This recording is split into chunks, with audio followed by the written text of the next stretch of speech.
қандай мейрам тойлаймыз? Наурыз. Жарайсың. Біз бүгін екеуміз қандай тағам дайындадық, балам?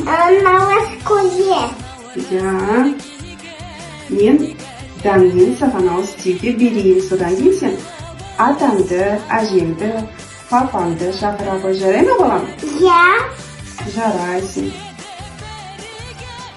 Құрметті қазақ елі, наурыз құтты болсын, бәле-жала жерге енсін.